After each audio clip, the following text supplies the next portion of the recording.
ଶ୍ରେଣୀ ଦଶମର ଅଙ୍କନ 6B ପ୍ରସଙ୍ଗ ଦେଇଛି ଏ ବି 8 ସେଣ୍ଟିମିଟର ଏ ଓ 3 ସେଣ୍ଟିମିଟର ବୃତ୍ତ ଅଙ୍କନ କର ବି ବିନ୍ଦୁରେ ଏକ୍ସ ବୃତ୍ତ ପ୍ରତି ସ୍ପର୍ଶକ।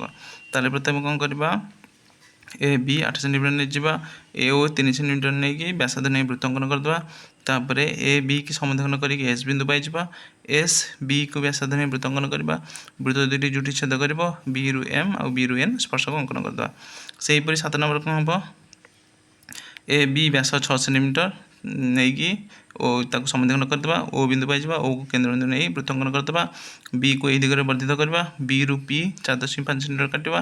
4.5 सेंटीमीटर काट सारा पर ओ पी की समाधान करी क्यू केंद्र बिंदु पाइबा। क्यू पी की व्यासार्ध नहीं वृत्त अंकन करवा। वृत्त जो दुटी बिंदु छेद कर तार नाम हम एम आउ एन। पी रु एम आउ पी रु एन स्पर्शक अंकन करवा। आ स्पर्शक दुटी कौन हम सामान हेब। तापर 8 नंबर देछि 3 सेंटीमीटर व्यासार्ध विशिष्ट वृत्त अंकन कर। बहिस्थ बिंदु पी रु पी ए पी बी स्पर्शक अंकन कर।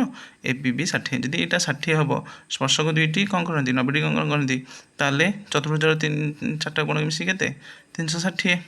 360 रु गोटे 60 गोटे 90 गोटे 90 आ गोटे के 120 ताले आम ये 120 अंकन कले ये कौन हम 60 डिग्री ऑटोमेटिक आसीज। ताले प्रथम कौन करवा ओ को केंद्र बिंदु नहीं 3 सेंटीमीटर व्यासार्ध विशिष्ट वृत्त अंकन करवा। ओ बी व्यासार्ध नहीं जावा ये 120 डिग्री अंकन करी कंपास रे ओ ए आ गोटे व्यासार्ध हो व्यासार्ध हो सारापर ए ठारे 90 डिग्री बी ठारे 90 डिग्री करके स्पर्शक दुटे बढ़ेवा जो छेद करेंगे तार नाम कौन पी। आपड़ पी ये ऑटोमेटिक 60 डिग्री आसीज। ठीक अच्छे जदि यहीपरि आप वीडियो पसंद करती दयाकोरी कमेंट बॉक्स में जनइबे। धन्यवाद।